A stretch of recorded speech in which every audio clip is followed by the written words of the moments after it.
أعوذ بالله من الشيطان الرجيم بسم الله الرحمن الرحيم. Surah Al-Baqarah, verse 182.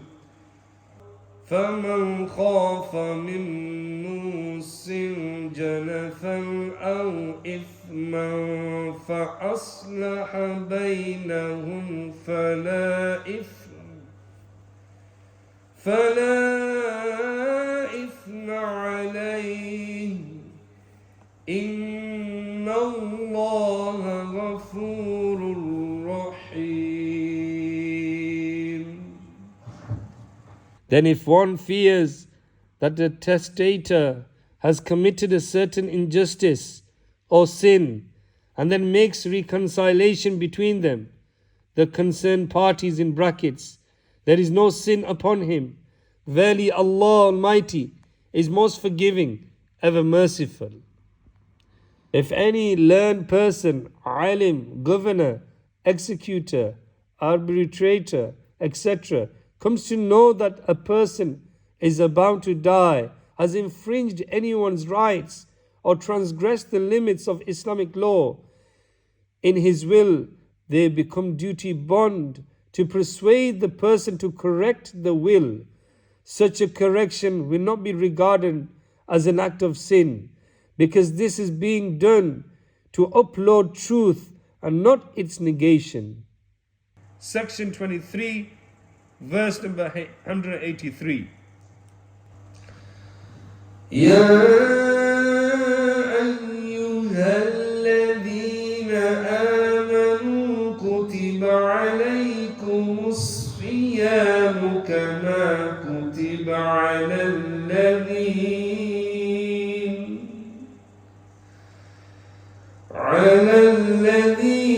من قبلكم لعلكم تتقون.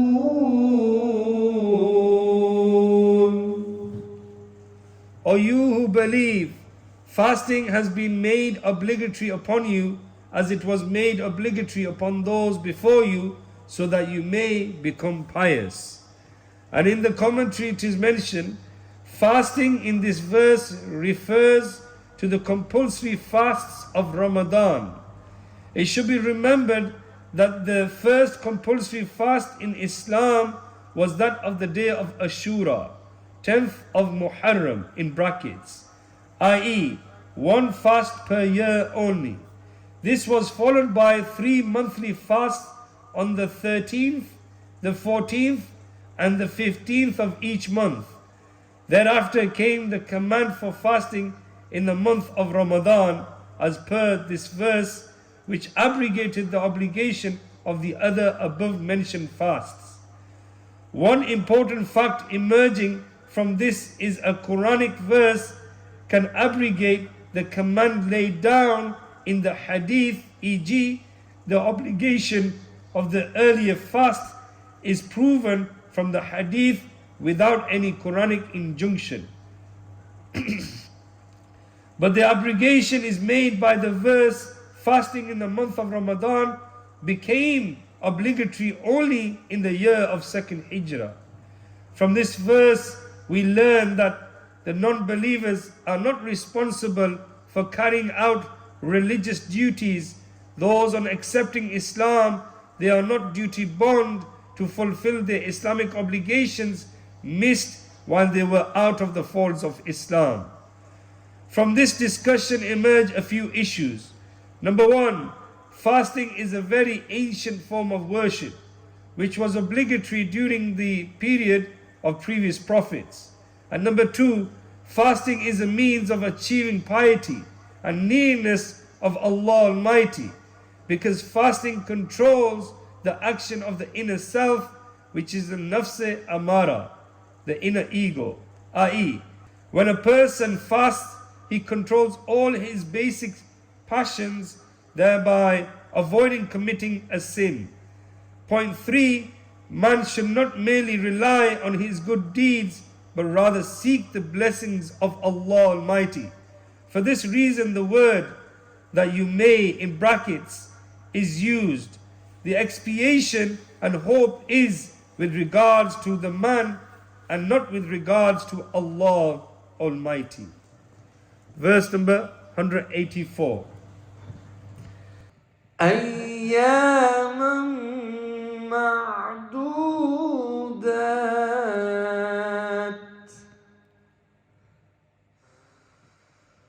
فمن كان منكم مريضا أو على سفر فعدة من أيام أخر وعلى الذين يطيقونه فدية طعام مسكين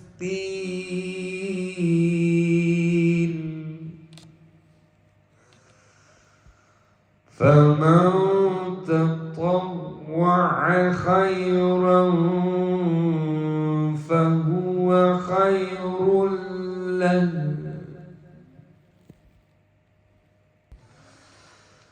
وأن تصوموا خير لكم إن كنتم تعلمون.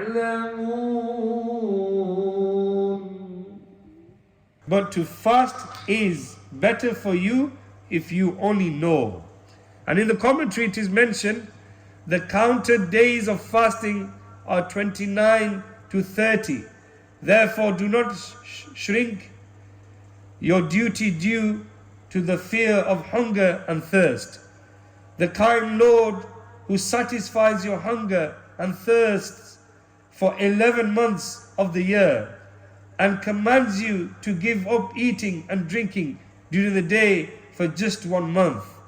Are you not going to obey him? Is the question. By ill, it is meant fasting will cause him harm. But if fasting proves beneficial to the ill person, then under such circumstances that ill person is not given permission to forego the fast. By journey is meant a journey of 57 miles or approximately 92 kilometers, whereby a person can be defined as a musafir or traveler in terms of Islamic law, i.e. such a person does not intend to stay for 15 days away from the house, and this is in accordance with the Hanafi madhab. Such a person is relieved of the obligation of fasting while on a journey. If he or she is unable to fast, from this we understand that a traveler does not necessarily have to miss his fast whilst on a journey. He can either fast or offer qaza of those fasts he had missed while on a journey after Ramadan. But qasr, salah, for a traveler is incumbent as explained in the hadith. Here the verb to have strength in brackets negates the root word of the word la, is concealing in it. Those the word should really be, they do not have the strength. Therefore, there is no abrogation in the verse. But its decree is firm and unalterable. Those by no strength in brackets is meant such a person who has no strength to fast at that point in time, nor is there hope in the future of gaining strength to fast, e.g. a very aged, weak, or a person who has contracted a fatal disease. Such a person can give compensation for missing a fast. However, after having paid the compensation, he does get strength to fast, then he should offer qaza, i.e. keep the fast that he had missed. The compensation for missing the fast is to prove 2 meals per day to a destitute, or give 1 beggar to 1 and 4 kg wheat equal to the grain given as fitrah on the occasion of Eid al-Fitr on a daily basis. From this verse, one understands that one can increase the amount if one so desires, but not decreases it, as is indicated by the word whoever volunteers in brackets. From this it can be deduced that although the traveler is allowed qaza of the fast whilst on a journey, keeping fast is better than missing them. صلوا على الحبيب صلى الله تعالى على محمد صلى